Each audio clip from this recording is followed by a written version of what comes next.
Selamat pagi Bapak Ibu, saudara-saudari sekalian. Kita bertemu kembali di dalam acara pada pagi hari ini, yaitu belajar Katekismus Heidelberg. Kita akan coba menyelesaikan kelima pertanyaan ini. Saya akan membaca di dalam bahasa Indonesia, tapi sebelumnya kita berdoa terlebih dahulu. Tuhan, sekali lagi kami bersyukur Engkau memberikan kepada kami kasih karunia Tuhan yang senantiasa menopang kami, menjalani kehidupan ini hari demi hari, dan berkati perenungan saat teduh pada pagi hari ini. Engkau memimpin kami untuk semakin mengenal siapakah Engkau, apa yang Tuhan sudah lakukan bagi kami. Kami berdoa supaya Tuhan boleh menyentuh hati, pikiran kami, dan juga menggerakkan kami untuk lebih taat dan lebih mencintai Tuhan. Berkati hamba-Mu, berkati rekan-rekan yang juga berbagian dalam pelayanan Aufi, berkati semua peralatan berjalan dengan baik, dan berkati setiap daripada kami yang mendengar, sungguh-sungguh firman Tuhan boleh berbicara, dan sekali lagi memproses kami ke dalam pengurusan yang Tuhan terus kerjakan di dalam hidup kami masing-masing. Terima kasih Tuhan, kami menyerahkan waktu-waktu kami selanjutnya di dalam belas kasihan dalam anugerah Tuhan. Demi Yesus Kristus kami berdoa. Amin. Kita membaca pertanyaan ke-40 ya. Pertanyaan ke-40, mengapa Kristus harus merendahkan diri sampai mati?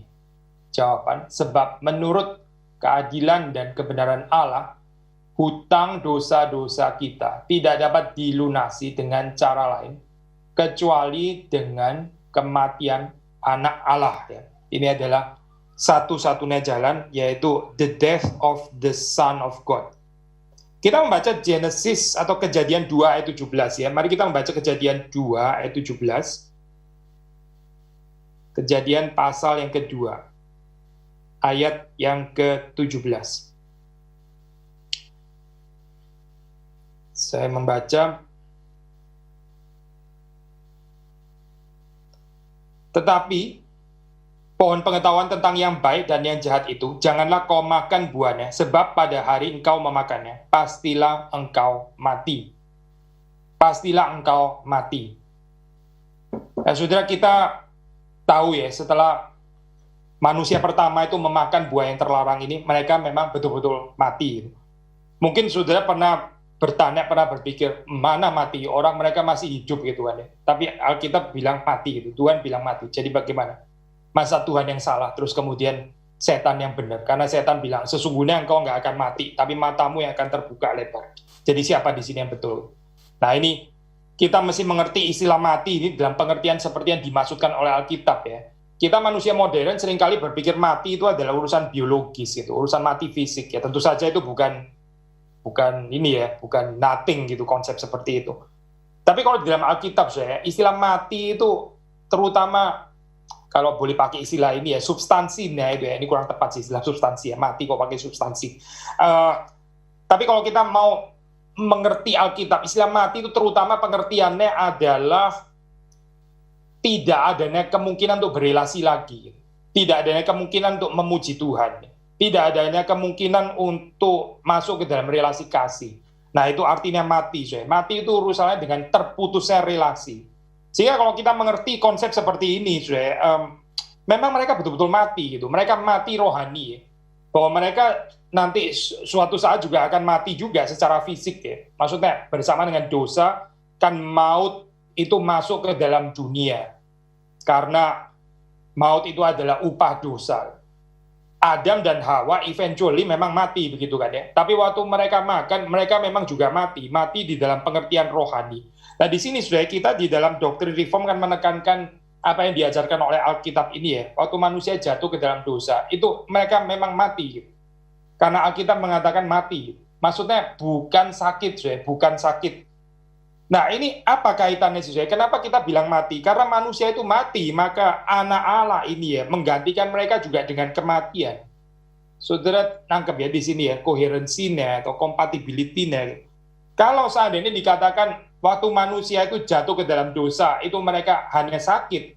Dan Yesus mengapa mesti mati gitu? Menggantikan dengan sakit saja gitu. Jadi sakit ditukar sakit gitu kan. Tapi karena mereka ini mati, maka Yesus menggantikan mereka juga dengan kematiannya. Karena memang manusia itu mati setelah jatuh ke dalam dosa. Jadi saudara membaca di dalam bagian ini ya. Dikatakan sekali lagi ayat 17, saya membaca ya. Tetapi pohon pengetahuan tentang yang baik dan yang jahat itu janganlah kau makan buahnya, sebab pada hari engkau memakannya, pastilah engkau mati. Nah, ini adalah ayat yang dirujuk ketika membicarakan tentang Kristus yang harus menderita kematian itu. Because God's justice and truth require it. Karena ya, kebenaran keadilan Allah itu menuntut hal itu. Nggak bisa lagi diselesaikan dengan jalan lain, nggak ada jalan keluar yang lain kecuali dibayar ya melalui atau oleh kematian Sang Anak Allah. Sekali lagi saya, mengapa? Ya karena manusia itu mati. Sekali lagi ya, manusia itu mati bukan sakit. Jadi dibayar oleh kematian Allah. Nah ini kalau saudara kaitkan dengan ini ya, dengan doktrin kelahiran baru, spiritual regeneration, dengan election dan sebagainya, itu semuanya in agreement. Maksudnya ini sesuatu yang koheren ya, bukan sesuatu yang terkeping-keping gitu. Jadi mengapa anak Allah mati? Ya karena manusia waktu dia jatuh ke dalam dosa, dia memakan buah yang terlarang, itu memang dia mati.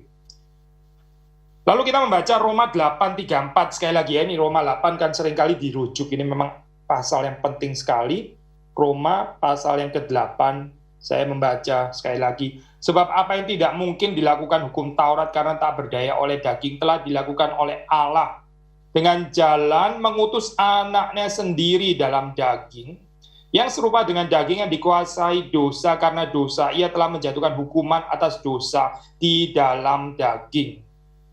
Lalu kemudian 4, supaya tuntutan hukum Taurat digenapi di dalam kita, yang tidak hidup menurut daging, tetapi menurut roh. Jadi, saudara melihat di sini, di dalam Roma 8, ya, melalui kematiannya, itu Yesus Sang Anak Allah menjatuhkan hukuman atas dosa di dalam daging. Ya, ini seperti yang diformulasikan dengan indah oleh Owen ya, the death of death in the death of the Son of God.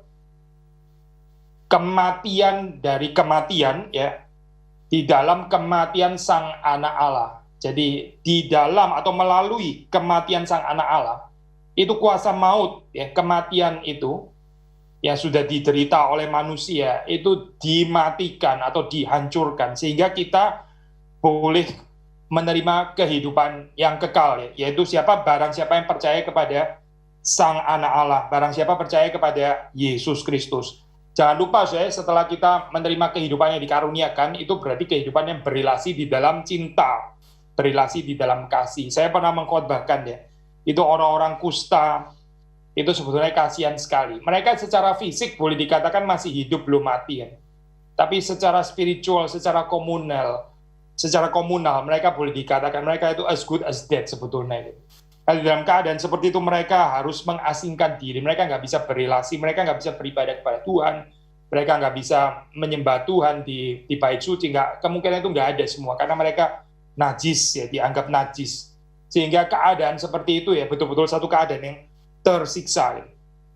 Saya pernah mengatakan juga kepada saudara di dalam khotbah gitu ya, ironis kalau kita di dalam kehidupan ini, kita ada kehidupan, masih ada kehidupan, tapi kita nggak mempergunakannya untuk berrelasi dengan baik kepada Tuhan ya, maupun juga kepada sesama, sehingga kita lebih mirip manusia yang mati sebetulnya ya. Orang yang miskin relasi itu miskin kehidupan, atau seperti mirip orang yang mati. Orang yang nggak ada relasi, yaitu seperti mati sebetulnya. Tapi kita dihidupkan, ya, kita dikaruniakan kehidupan itu supaya kita berrelasi.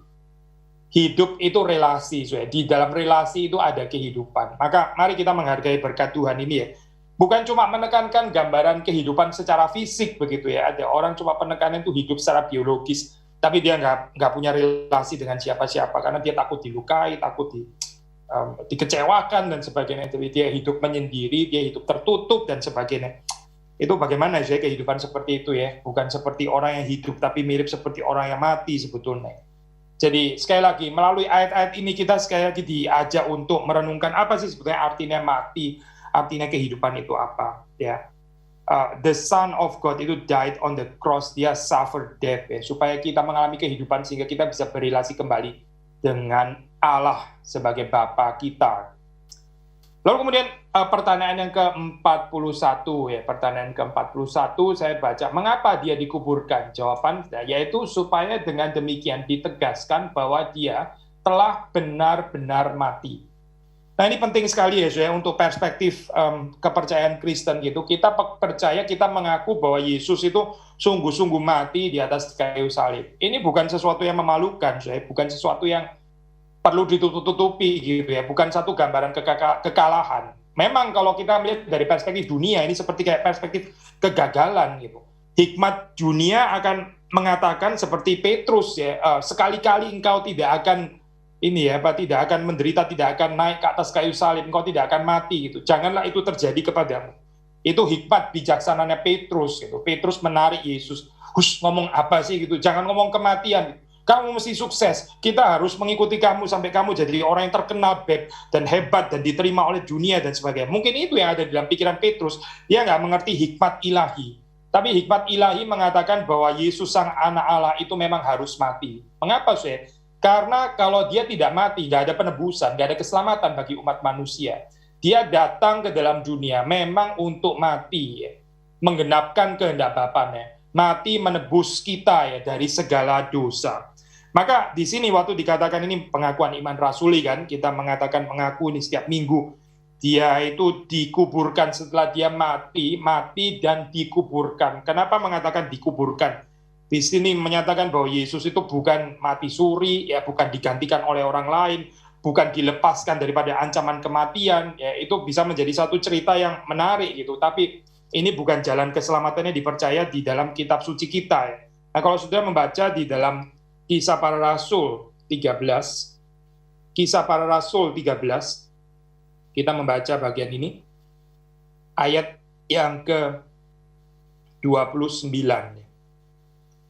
Dan setelah mereka menggenapi segala sesuatu yang ada tertulis tentang dia, mereka menurunkan dia dari kayu salib, lalu membaringkannya di dalam kubur. Setelah Yesus mati, dia diturunkan dari kayu salib, lalu kemudian dia dibaringkan di dalam kubur. Saudara perhatikan ya, gereja mula-mula, ya penulis dari kitab suci tidak malu ya, untuk menyatakan kalimat ini. Tidak menutup-nutupi, bukan dianggap sebagai sesuatu yang memalukan, sesuatu yang kalau bisa kita ganti dengan cerita yang lain. Tidak, ya. Kita mengakui ini ya. Pertama karena memang ini benar gitu, ini benar adanya. Kedua juga seperti yang kita sudah katakan ya, tanpa kematian Kristus gak ada jalan keselamatan. Sudah dikatakan dalam pertanyaan yang ke-40 ya. Nothing else could pay for our sins. Tidak ada yang lain yang bisa membayar hutang dosa kita kecuali kematian Sang Anak Allah. Jadi kalau kita menolak kepercayaan ini, kita menolak Yesus itu mati dan sungguh-sungguh mati dan dikuburkan. Ya kita balik lagi nggak ada keselamatan, berarti kita tetap di dalam dosa dan nggak ada kehidupan yang kekal, ya nggak ada pengampunan dosa, nggak ada kelepasan, kita tetap di dalam dosa kita. Pertanyaan 42 ya, pertanyaan 42 kita melanjutkan. Jika Kristus telah mati untuk kita, mengapa kita juga harus mati? Nah ini pertanyaan yang menarik ya saudara. Jawaban, kematian kita bukanlah pelunasan hutang dosa-dosa kita, melainkan kematian bagi dosa dan pintu masuk ke dalam hidup yang kekal. Saudara menarik ya kalau kita ini ya membaca bagian ini. Saya percaya kita orang kontemporer, kita orang modern, orang postmodern pernah tanya kalimat seperti ini. Katanya Yesus betul-betul membebaskan kita daripada kuasa maut. Dan orang Kristen yang percaya gitu ya, sudah percaya, betul-betul percaya dalam namanya. Lah kok akhirnya mati juga begitu kan? Ini pertanyaan kan wajar juga ya sudah ya. Ini pertanyaan sudah diantisipate gitu, diantisipate oleh penulis-penulis dari Katekismus Heidelberg.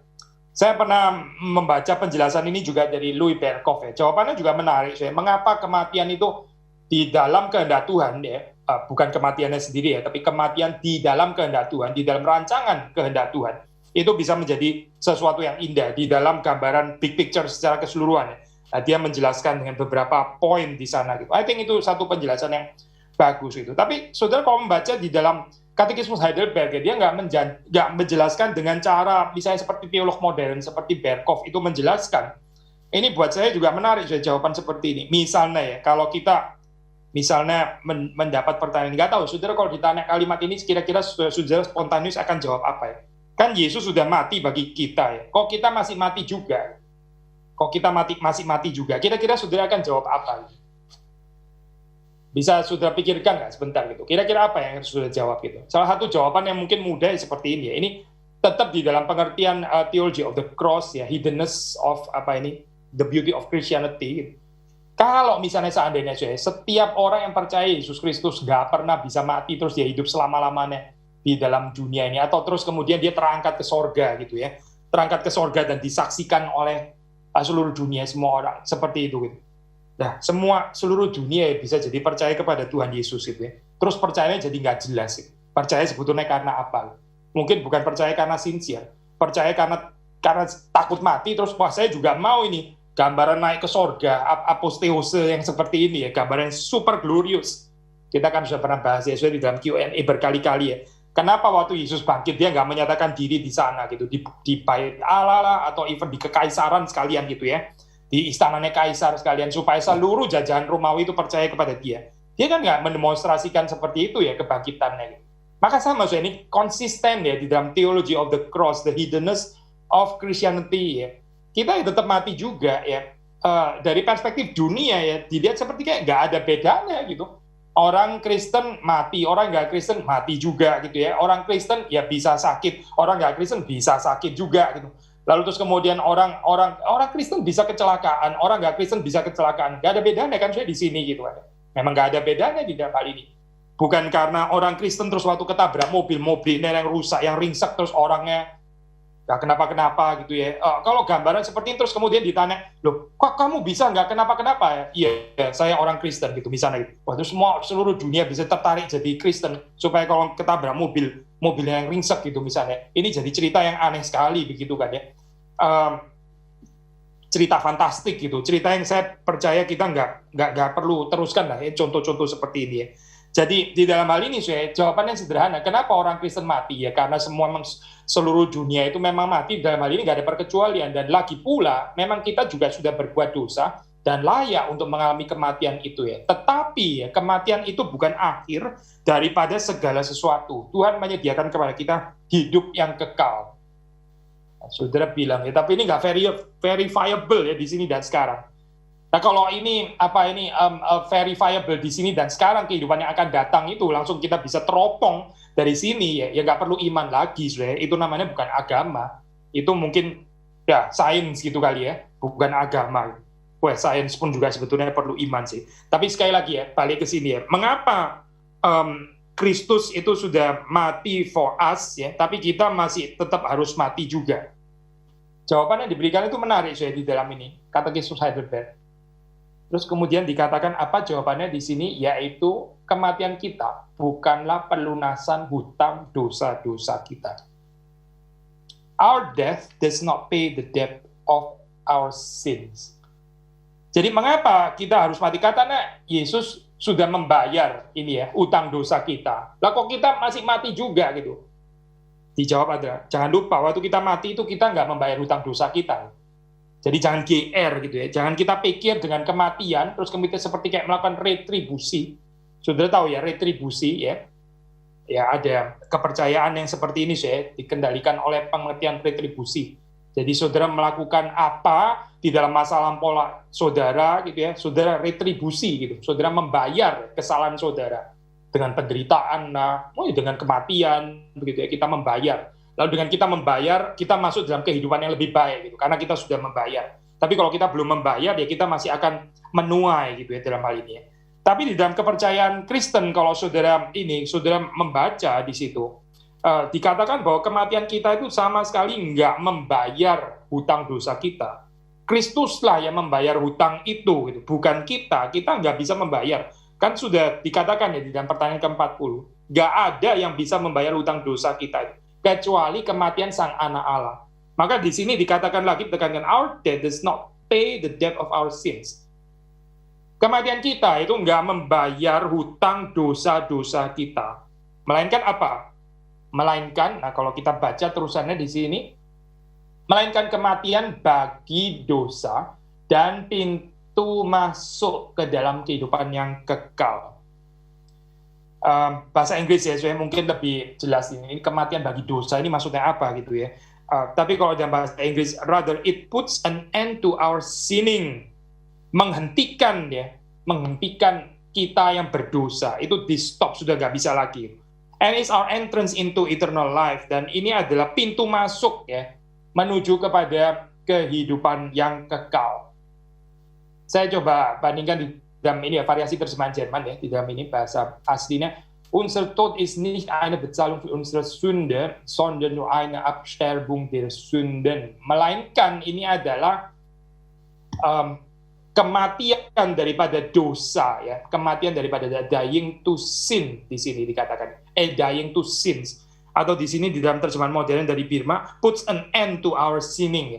Absterbung der Sünden itu ya mematikan ya, kematian daripada dosa. Mungkin secara bahasa serapan dari Latin bisa dikatakan juga mortification of sins ya, ini paling puncaknya terjadi di situ, di dalam kematian kita. Lalu kemudian setelah itu kita masuk ya, entrance, benar ya, di sini dikatakan dalam bahasa Inggris entrance into eternal life. Nah ini sangat mirip ya konsep ini dengan tulisan Calvin ya di Institute. Tapi sebelum tulisan Calvin di Institute, saya mau mengajak kita ini dirujuk oleh Birma ya. Maksudnya ada apa sudah ini kemiripan ya dengan Genevan Catechism gitu. Saya bacakan perbandingannya. Jadi ini kan pertanyaan 42 ya. Our debt does not pay the debt of our sins, rather it is our entrance into eternal life. Saya baca Genevan Catechism Calvin. Pertanyaan 63 ya. But we seem to gain nothing from this victory since we still have to die. Mirip ya, ya. Pertanyaannya pun mirip. Ya. Tahu kemudian jawabannya apa? That is no obstacle, for that for believers is now nothing but the passage to a better life. The passage to a better life. Ini adalah ya jalan passage menuju kepada kehidupan yang lebih baik. Jadi mirip sekali ya saya di sini Genevan Catechism sangat mempengaruhi penulis-penulis daripada Heidelberg Catechismus gitu ya.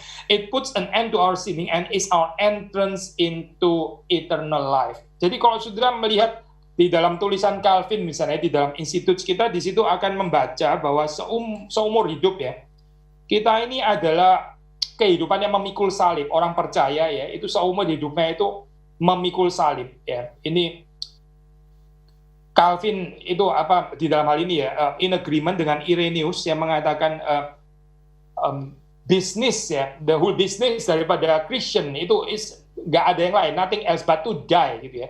Urusan kita ya sebagai orang percaya itu sehari-hari adalah menuju kematian, gitu. Nothing else, to die. The whole business of Christian itu is to die di dalam hal ini. Itu dikutip juga oleh Calvin ya di dalam hal ini. Jadi dia melihat seluruh kehidupan orang Kristen itu adalah perjalanan memikul salib ya, seperti Yesus yang juga memikul salibnya. Kita memikul salib kita dengan setia, salib kita masing-masing. Lalu terus kemudian kita disalibkan dan mati ya, mati bersama dengan Kristus. Ya, matinya kapan? Yaitu pertama kan kita mortification of sin itu setiap hari ya. Tapi mati ya, mati waktu kita betul-betul mati di dalam pengertian ini jam terakhir kita di dunia ini ya. Lalu kemudian kita mati, nah disitulah kita mati bersama dengan Kristus. Setelah itu, kita mengalami kehidupan, ya kebangkitan juga bersama dengan Kristus. Jadi pengertian ini ya, pengertian paralel ini ya, Yesus yang mati, ya pertama dia mati bagi saya, ya, sehingga saya beroleh kehidupan. Jadi ini Kristus pro me, ya, Christ for me. Tapi kita juga di dalam Reform Spirituality kita mengatakan Kristus in nobis ya, dia di dalam kita, kita di dalam dia. Berarti seperti Yesus memikul salib dan mati, demikian juga perjalanan kehidupan saudara dan saya seumur hidup. Ini kita menuju kematian, kita memikul salib kita dengan tekun, dengan setia, sampai kita mati. Setelah kita mati, yaitu kita mengalami mystic union with Christ, ya, bukan tanpa kematian. Saya pernah menjelaskan juga di dalam salah satu ini ya, Pak, seminar, mengikuti juga ini ya, Pak, inspirasi daripada tulisannya Calvin gitu. Sama menjawab pertanyaan ini mesinnya, kenapa ya Kristus itu sudah mati bagi kita, tapi kita masih harus mati? Gitu. Jawabannya adalah supaya kita boleh mengalami itu mystic union with Christ, dan mystic union with Christ bukan tanpa perspektif kematian, karena Yesus itu sudah mati ya, mati bagi kita, tapi Dia mau juga supaya kita juga mati bersama-sama dengan Dia. Bukan cuma Yesus mati bagi kita, memang Yesus mati bagi kita betul gitu.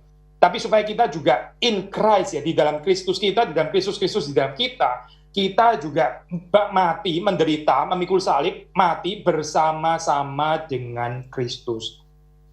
Untuk ini saya mengerti apa ini ya, persekutuan di dalam penderitaannya, bahkan juga persekutuan di dalam kematiannya, mystic union with Christ. Sehingga ini nggak harusnya menimbulkan pertanyaan, bukan cuma itu ya, karena setelah kematian lalu apa? Ini kan entrance ya, passage into eternal life. Jadi kematian ini justru ya membuka pintu ya, membawa kita kepada jalan masuk menuju kepada kehidupan yang kekal, kehidupan yang akan datang. Mari kita baca beberapa ayat ya, saya ini memang pertanyaan banyak hari ini, tapi Mazmur 49 ayat 7, Mazmur 49, kita membaca Mazmur 49 ayat yang ke-7. Saya membaca, tidak seorang pun dapat membebaskan dirinya atau memberikan tebusan kepada Allah ganti nyawanya. Jadi tadi sudah dikatakan ya, kematian kita itu nggak bisa membayar ya hutang dosa-dosa kita. Our death does not pay the debt of our sins. Ini ayatnya ya, Mazmur 49 ayat 7. Memang nggak seorang pun bisa membebaskan dirinya, memberikan tebusan kepada Allah ganti nyawanya. Nggak ada seorang pun. Kecuali the Son of God atau anak Allah. Lalu kemudian Filipi 1, Filipi 1, kita membaca Filipi yang pertama, kita membaca ayat 21 sampai dengan 23. Karena bagiku hidup adalah Kristus dan mati adalah keuntungan. Mati adalah keuntungan. Di dalam Kristus ya, mati itu adalah keuntungan. Mengapa saya? Karena kita masuk kepada kehidupan yang akan datang itu. Karena bagiku hidup adalah Kristus dan mati adalah keuntungan. Tetapi jika aku harus hidup di dunia ini ya, itu berarti bagiku bekerja memberi buah. Jadi mana yang harus kupilih aku tidak tahu. Aku didesak dari dua pihak. Aku ingin pergi dan diam bersama-sama dengan Kristus, itu memang jauh lebih baik. Satu ayat lagi, tetapi lebih perlu untuk tinggal di dunia ini karena kamu ya. Secara keinginan ya, Paulus tahu ya bahwa mati terus kemudian bersama dengan Kristus ya, itu jauh lebih baik, jauh lebih menyenangkan, masuk kepada happiness yang sempurna itu ya. Tapi kalau saudara dan saya seperti Paulus pada saat itu masih diberikan kesempatan untuk hidup di dalam dunia, itu bukan supaya kita untuk mengejar happiness kita sendiri, karena kalau kita mengejar happiness kita sendiri ya, kalau ternyata itu adalah tujuannya, ya sudah kita mati saja gitu. Kalau happiness kita ya kita lebih happy nanti di sorga. Itu di sorga sebetulnya juga bukan happiness kita sendiri ya, itu kan masuk ke dalam happiness-nya Tuhan. Menarik kalau sudah membaca di dalam cerita itu ya Pak,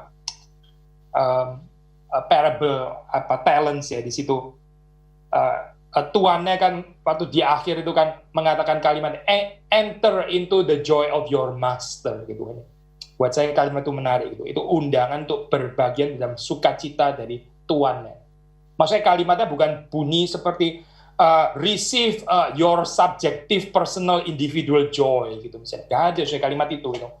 Your personal individual apalagi narcissistic joy gitu misalnya. Nggak mungkin itu istilah itu muncul gitu. Tapi yang muncul di dalam ini ya Pak, kebahagiaan itu adalah apa? Itu kebahagiaannya Tuhan ya, kebahagiaannya Tuhan. Lalu kamu masuklah ke dalam kebahagiaanku gitu ya.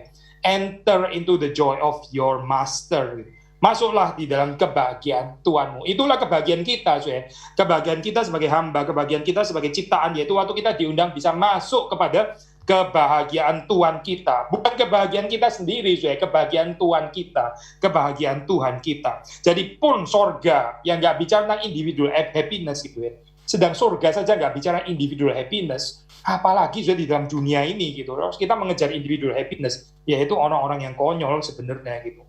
Tapi kita mau mengatakan apa gini, kalau waktu kita ini ya, Tuhan masih berikan kepada kita nafas hidup di dalam dunia ini ya, berarti itu panggilan untuk memikul salib, ya, menyangkal diri, ya, perjalanan menuju kematian seperti dikatakan Calvin Irenaeus, itu belum selesai gitu. Our business ini nothing else but to die, ya, to die. Memang kita di dalam dunia itu menuju ke sana gitu. Nah, ini gambaran seperti ini. Lalu berarti apa gitu ya? Kita nggak mencari kesenangan kita sendiri gitu. Salah satu resep ketidakbahagiaan itu adalah mencari kebahagiaan, sekali lagi ya. Salah satu resep ketidakbahagiaan itu adalah mencari kebahagiaan sendiri. Nanti kita malah mengalami disappointment demi disappointment karena kita mencari kebahagiaan kita sendiri.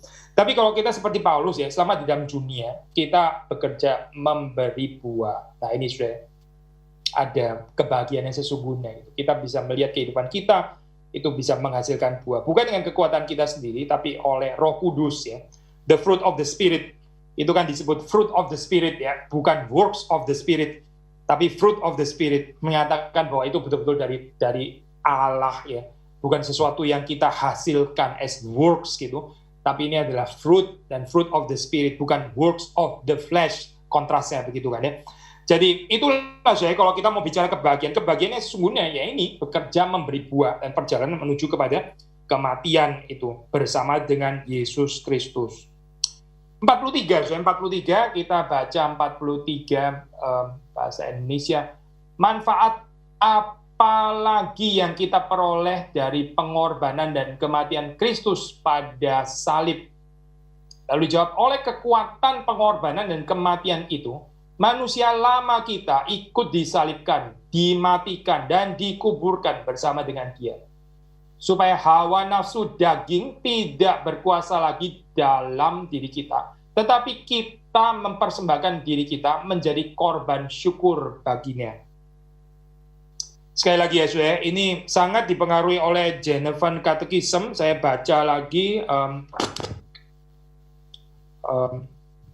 rujukan ini ya, di dalam Genevan Catechism, very much Calvinian konsepnya. Mana ya? Nah, saudara bisa mempelajarinya dari tulisan ini ya, Lael Birma menulis dua buku tentang ini ya. Heidelberg Catechismus, kok nggak ketemu ini halamannya, tadi sudah saya tandain. Maaf ya saudara, ini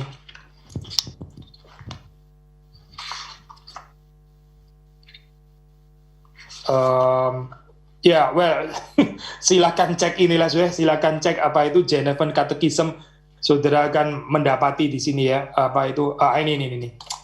Jadi Genevan Catechism pertanyaan 72 ya, saya mengatakan seperti ini. Does it, yaitu the death of Christ, does the death of Christ not offer us any other advantage besides? Dijawab, yes indeed. For by his benefit, if we are true members of Christ, our old nature is crucified. Our old nature is crucified, that the body of sin is destroyed, so that the lust of perverse flesh no longer rule in us. Mirip sekali ya saya dengan Katekismus Heidelberg. Kalau Katekismus Heidelberg, our old selves are crucified. Saya bandingkan di sini Calvin, our old nature is crucified. Lalu kemudian ada di sini, so that the evil desires of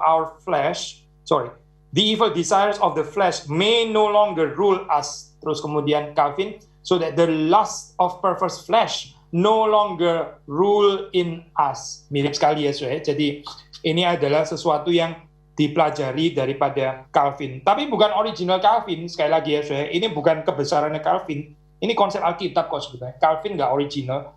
Dia cuma mengambil daripada Alkitab. Mari kita membaca misalnya ayat di dalam Roma ini ya, Roma 6, 5 sampai agak panjang ya, 5 sampai 14 ya. Ini konsep yang penting yang mendasari pemikiran ini, Roma 6 5 sampai 14. Kita membaca. Sebab jika kita telah menjadi satu dengan apa yang sama dengan kematiannya, ya, kita juga akan menjadi satu dengan apa yang sama dengan kebangkitannya. Saudara perhatikan, union with Christ kan di sini penekanannya ya. Pertanyaan tadi, kenapa kita mesti mati? Kenapa kita mesti mengalami kematian? Karena di dalam kematian kita menjadi sama dengan kematiannya. Meaning kita mengalami union with Christ itu tadi gitu. Sama dengan kematiannya, sama juga dengan kebangkitannya. Berbagian di dalam penderitaannya, ya, berbagian juga di dalam kemuliaannya. Sama sesuai konsep ini ya, union with Christ. Karena kita tahu bahwa manusia lama kita telah turut disalibkan. Sekali lagi, bukan Calvin kan ya, juga bukan penulis-penulis Heidelberg, tapi Paulus. Manusia lama kita telah turut disalibkan supaya tubuh dosa kita hilang kuasanya. Agar jangan kita menghambakan diri lagi kepada dosa. Dosa itu bukan lagi Tuhan kita, bukan.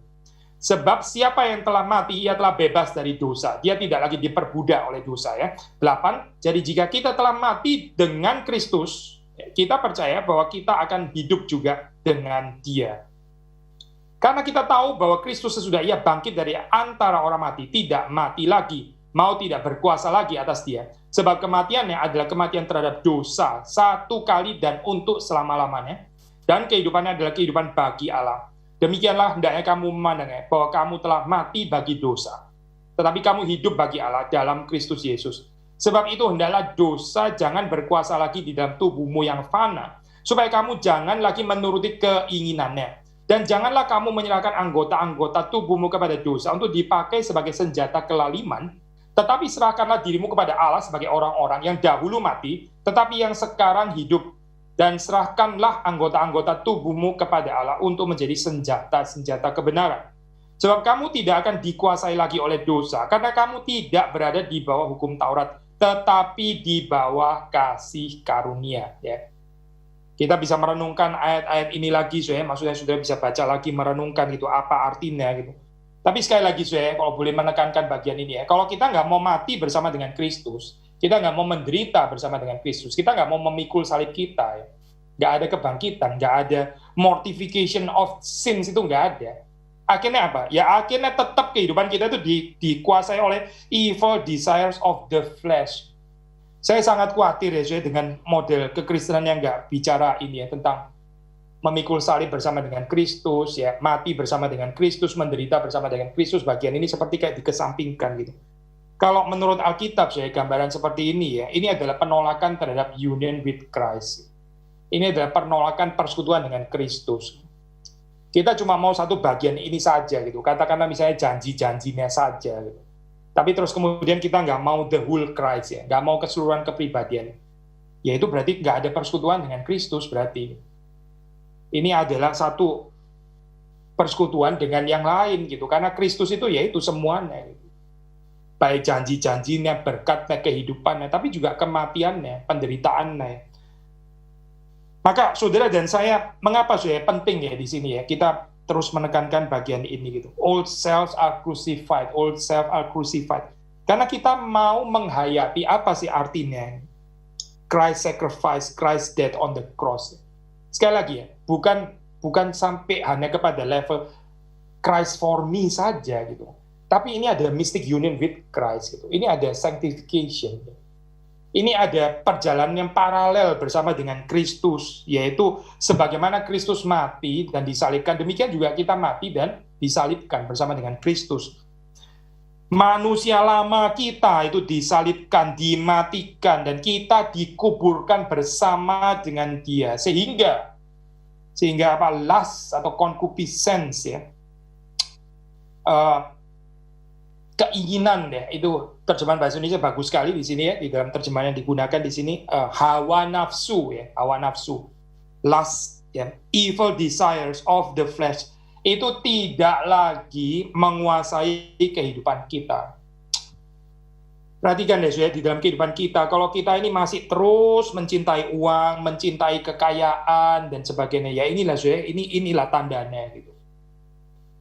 Masih tertarik ya dengan ini ya, penyembahan mamon dan sebagainya. Ya ini memang gitu. Evil desires of the flesh masih rule us berarti gitu. Masih menguasai kehidupan kita.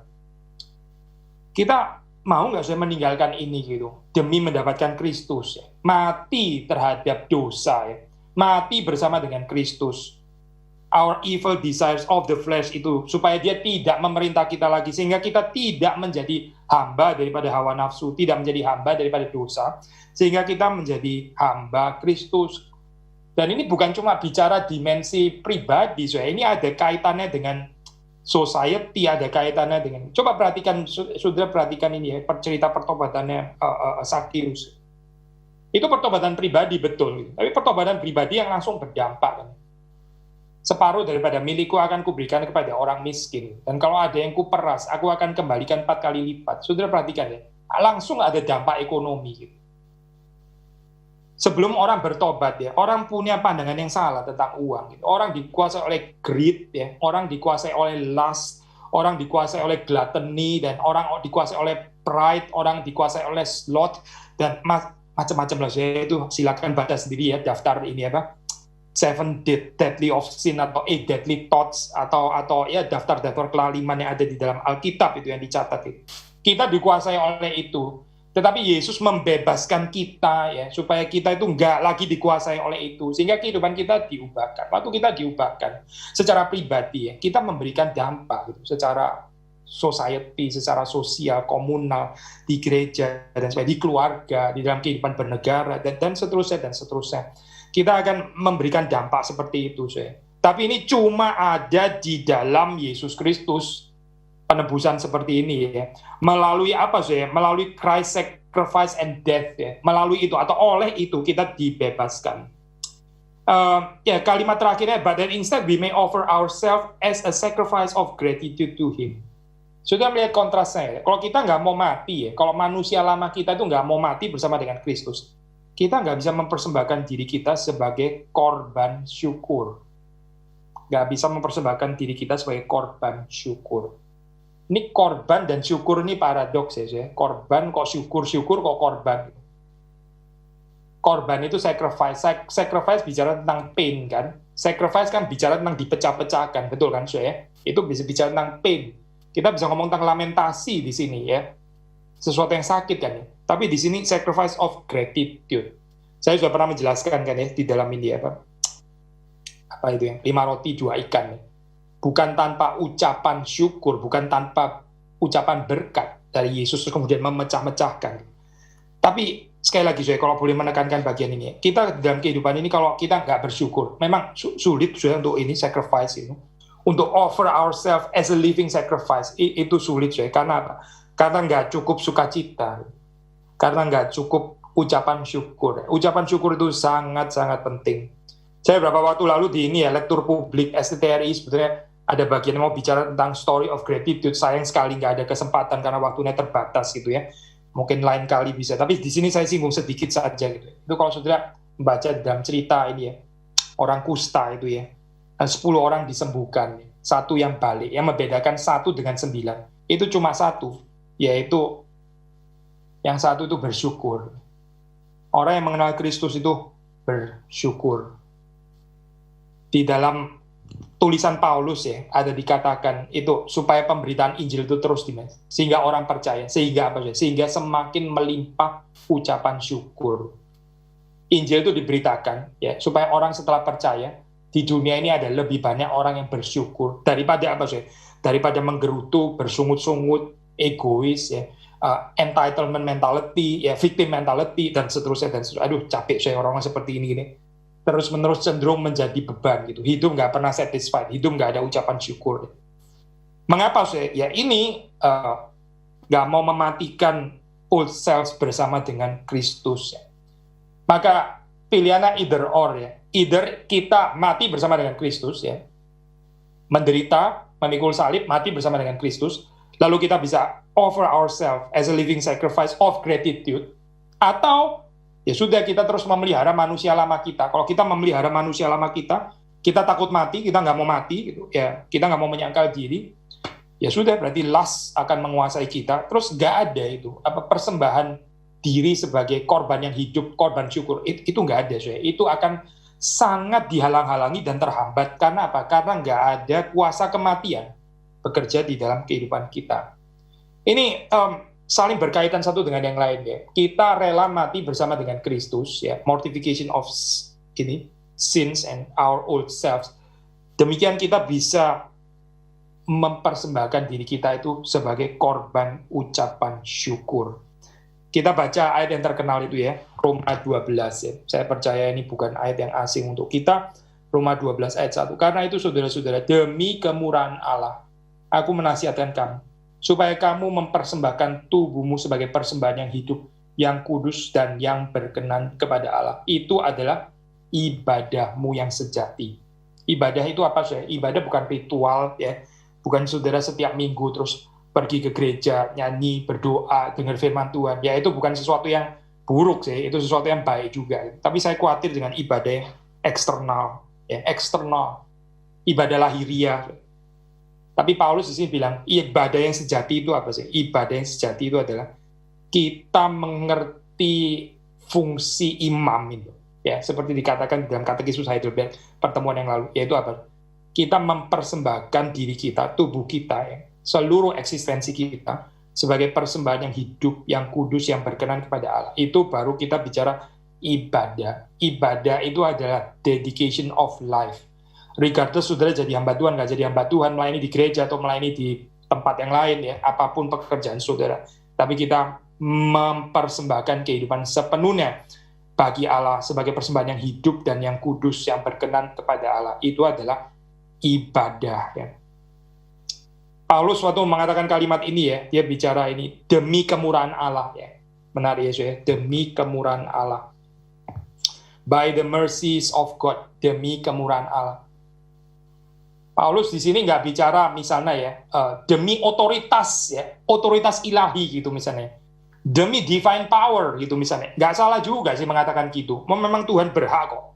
Tuhan kan pencipta kita, apalagi dia juga mencipta dan menebus kita. Kalau mau bicara demi kuasa Allah, ya, demi perintah Allah, boleh juga ngomong kalimat seperti itu. Tapi ini yang menarik adalah by the mercies of God, demi kemurahan Allah, ya. Maksudnya saudara dan saya itu bisa mempersembahkan diri, boleh mempersembahkan diri kepada Tuhan. Itu betul-betul mercies of God, itu betul-betul kasih karunia ilahi. Itu privilege, bukan karena dia membutuhkan kita, bukan karena Tuhan itu nggak bisa bekerja tanpa kita. Gila, saya pikiran kayak gini. Tapi Tuhan memberikan kesempatan kepada saudara dan saya. Ini adalah His mercies. Kalau saudara boleh mempersembahkan tubuhmu sebagai persembahan yang hidup, ya. Sudah melihat di dalam perjanjian lama, nggak sembarang binatang kan boleh dipersembahkan kepada Tuhan seperti itu, kan. Jadi berbahagialah kita, ya. Kalau kita ini adalah orang-orang yang dipilih oleh Tuhan, kita boleh mempersembahkan kehidupan kita itu sepenuhnya kepada Allah. Itu nggak diberikan kepada semua orang, tapi by the mercies of God, saudara dan saya diundang untuk menghidupi cerita kehidupan seperti ini, ya. Story of gratitude, story of living sacrifice of gratitude. Kiranya Tuhan memberkati kita. Satu pertanyaan lagi, saya. Sekali lagi, satu pertanyaan lagi. Ini memang 5 pertanyaan banyak ya hari ini. Saya membaca pertanyaan ke-44. Mengapa ditambahkan kata-kata turun ke dalam kerajaan maut, atau dalam bahasa Inggris descended to hell, turun ke dalam neraka, ya. Supaya dalam godaan-godaan yang paling sengit sekalipun aku mendapat keyakinan dan hiburan yang sungguh-sungguh bahwa Tuhanku Yesus Kristus telah melepaskan aku dari ketakutan dan kesakitan neraka. Oleh ketakutan, nestapa, kegentaran dan siksa neraka yang tidak terkatakan yang telah dideritanya selama masa sengsaranya teristimewa di kayu salib. Why does the creed add he descended to hell? To assure me during attacks of deepest dread and temptation that Christ my Lord, by suffering unspeakable anguish, pain, and terror of the soul on the cross, but also earlier, has delivered me from hellish anguish and torment. Sudah dari sini kita tahu ya, di dalam tradisi reform ini kita mengajarkan apa artinya turun ke dalam neraka. Itu bukan di dalam perspektif teori Kristus Victor gitu. Yesus turun ke neraka lalu memproklamirkan ini apa itu kemenangannya di situ gitu ya. Bukan itu gitu, tapi di dalam tradisi reform kita mengerti kalimat ini descended to hell, seperti diajarkan di dalam Katekismus Heidelberg, yaitu penderitaan ya yang dialami Kristus di atas kayu salib. Kalau kita membaca misalnya di dalam Matius 27 ya 45-46 ya. Allahku, Allahku, mengapa engkau meninggalkan aku? Sudah melihat di situ bahwa Yesus sang anak Allah sungguh-sungguh ya mengalami siksa neraka. Descended to hell di dalam pengertian ini ya dimengerti penderitaannya itu unspeakable anguish, pain and terror of soul on the cross, but also earlier ya. Yang kita baca juga di dalam pergumulan di Getsemani, has delivered me from hellish anguish and torment. Perhatikan saya di dalam pengertian seperti ini ya tetap di situ. Heidelberg itu mau mengarahkan ini adalah demi kita ya. Kalau di dalam terjemahan bahasa Indonesia itu bagus ya. Di sini dikatakan aku mendapat keyakinan dan hiburan yang sungguh-sungguh. Aku mendapat assurance dan penghiburan. Di dalam bahasa Inggris, to assure me during attacks of deepest dread and temptation that Christ my Lord. ya, supaya saya ini diyakinkan, di-assured, supaya saya ini betul-betul terhibur ya, bahwa Kristus sudah mengalami itu bagi saya.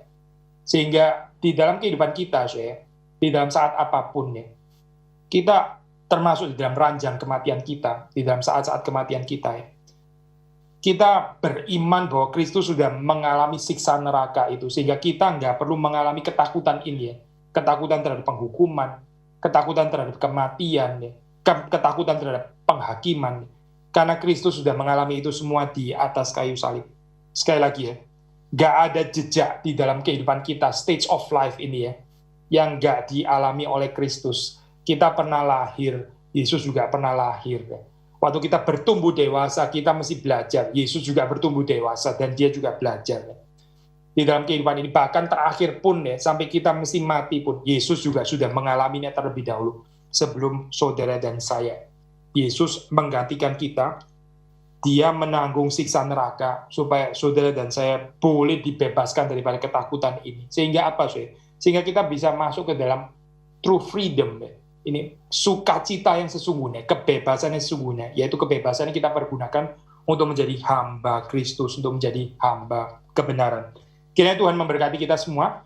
Pembahasan hari ini sampai di sini. Saya nggak tahu hari ini apakah ada pertanyaan yang masuk ya. Mungkin ya 2 ini saja cukup gitu.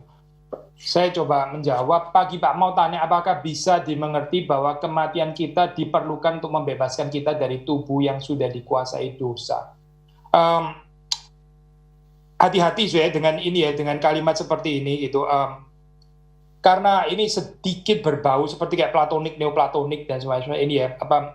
Meskipun saudara di sini memang betul sih. Maksudnya to be fair, saudara nggak bicara dibebaskan dari tubuh ya, tapi dibebaskan dari tubuh yang dikuasai oleh dosa. Nah, ini kalimat memang dari Alkitab ya, tubuh yang dikuasai oleh dosa. Ada benarnya saya waktu dalam pengertian ini ya, karena Tuhan menyediakan kepada kita atau menyediakan bagi kita itu tubuh yang baru gitu kan. Tubuh yang ini adalah tubuh yang dikuasai oleh dosa, body of sin ya, di dalam pengertian Alkitab. Nah, ini adalah kema yang lama. Ini memang harus rusak, harus hancur gitu. Lalu kemudian Tuhan menyediakan kepada kita tubuh yang baru. Tapi ini ya, kita nggak mengajarkan bahwa tubuh itu ansih adalah sesuatu yang jahat atau materi itu evil dan sebagainya. Karena itu bukan ajaran Kristen, tapi itu ajaran Platonik ya. Mungkin saudara juga nggak berpikir seperti itu, tapi saudara berpikir dalam pengertian ini ya, bukan tubuh ansih yang jahat atau yang berdosa gitu, tapi tubuh yang sudah jatuh ini yang memang betul dikuasai oleh dosa. Ini istilah yang dari Alkitab betul. Jadi waktu kita diberikan ini ya Pak, tubuh yang baru di situ, waktu kita di sorga ya, kita tidak akan berdosa lagi, kita tidak berdosa lagi karena kita dipenuhi sepenuhnya, dipenuhi itu sepenuh-penuhnya oleh cinta kasih Kristus ya, kemuliaan Kristus, sehingga kita nggak mungkin lagi tertarik untuk berbuat dosa di sana. Tapi selama kita berada dalam dunia, kita masih bergumul dengan hal-hal seperti itu ya. Tapi keindahannya adalah kita sudah bisa mencicipi ya. Dan cicipan ini harusnya makin lama makin ini ya, porsinya makin lama makin besar. Yaitu apa sih ya? Ini loh, mencicipi kehidupan sukacita di dalam sukacita Tuhan kita. Ya. Waktu kita bisa ikut menderita bersama dengan Kristus, waktu kita mewarisi janji-janji Allah ya. Waktu kita berada di dalam pemeliharaannya, waktu kita hidup bagi Kristus, waktu kita melayani Kristus. Nah, ini adalah satu cicipan daripada kehidupan yang dibebaskan. Sudah ya pertanyaannya, mungkin nggak cukup waktu ini, jangan tambah lagi gitu. Mungkin nanti ditambah ini ya Pak. Kita jawab di Q&A hari Minggu saja. Pertanyaan 2, mystic union with Christ dalam aspek eskatologi melalui kematian jasmani. Bagaimana saya bisa memahami union with Christ dikaitkan masa sekarang? Prakteknya bagaimana mematikan dosa setiap hari?